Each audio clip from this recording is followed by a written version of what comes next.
In 2017, a group of faculty activists created the Systemic Racism Curriculum Project to use as a tool to facilitate classroom discussion about systemic racism in the United States. While the SRCP was originally developed in close affiliation with Western Washington University, that does not make WWU exempt from the violence and racism that the map details. To address this, a group of students decided to study the histories and policies that have perpetuated systemic racism at WWU. Hate speech at Western has taken many forms throughout the past 50 years and beyond. In 1968, in response to the Black Student Union putting pressure on the WWU administration, members of the admin described the BSU as using poor English and approaching interactions with the admin with militant and obstructive attitudes. In 1981, a professor included a quote used on the gates in Auschwitz in his syllabus. When a student saw this, he immediately dropped the class without reporting it. Administrators later found out about it and drew attention to the offense. Other students complained that the issue would have been easily resolved if the student addressed the professor instead of dropping the class. More recently, in 2016, threats of lynching directed towards the AS president, a black woman, were posted on the anonymous social media app Yipyak. Campus was closed for one day as a result of the threat.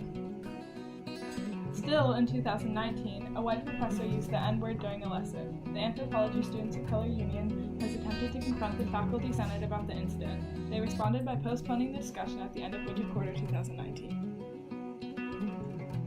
From looking at these incidences of hate speech, it's clear that the WWU administration plays a role in perpetuating systemic racism on campus. But how do the faculty themselves experience racism?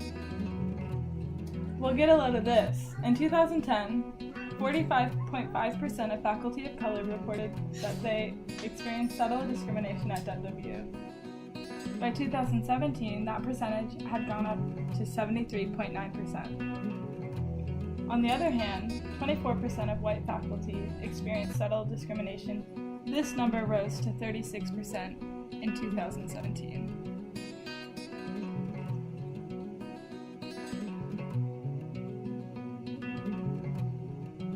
Furthermore, in 2010, 22.8% of faculty of color agreed that there were feelings of racial conflict at WWU.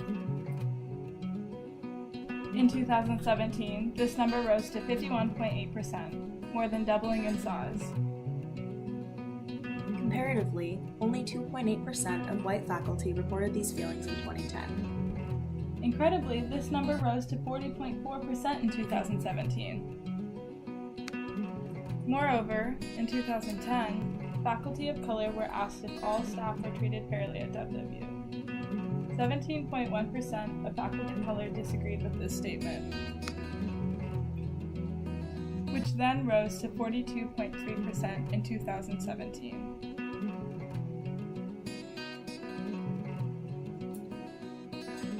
For white faculty, 9.4% disagreed in 2010. This rose to 26.4% in 2017.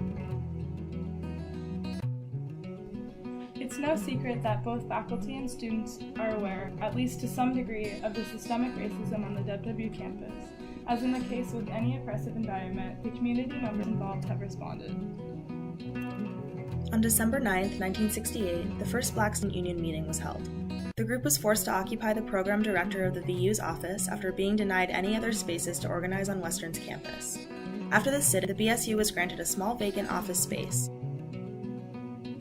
Almost exactly 50 years later, a group of WWU students seeking justice in response to racist graffiti on campus marched to the president's office and staged a 7-hour sit-in. In 1968, the recently formed Black Student Union first demanded a College of Ethnic Studies, since there was no space on campus where students and faculty of color felt safe or respected.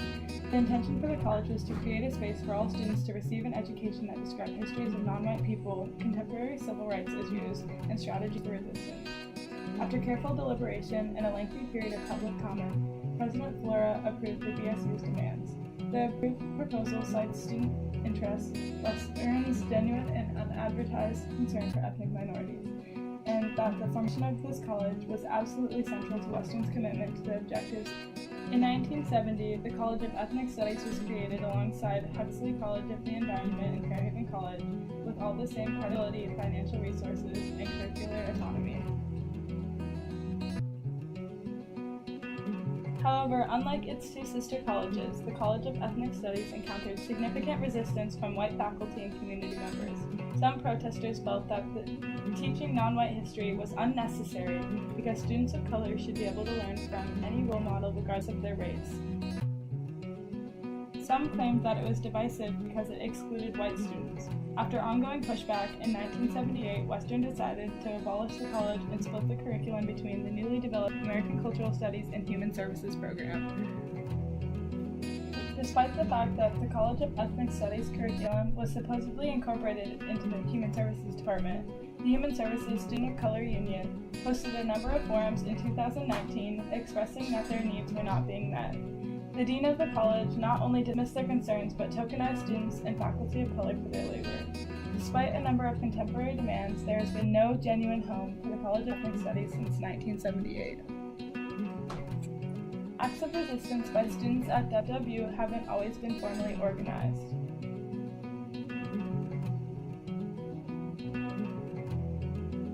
In fact, in 2017, a Trump supporter from the surrounding community spoke loudly in Red Square against LGBTQ individuals, the legislation of cannabis, and other political issues. A black student began screaming repeatedly at the Trump supporter.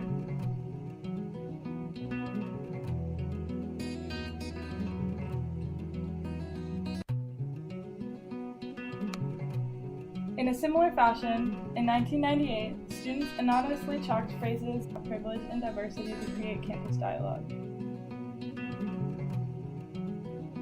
They wrote, 87% of WWU experiences white privilege. Are you one? The administration quickly shut the chalking down under the grounds that chalking was not an appropriate format to address these issues.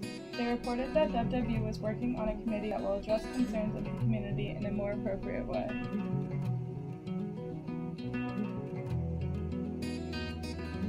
Similarly, in 2017, the police quickly shut down the screaming student rather than asking the yelling Trump supporter to leave.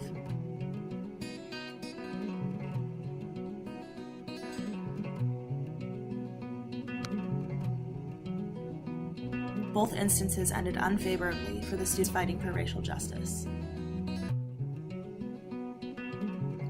Without critically examining our own history and the ways in which it repeats itself, systemic racism will never end.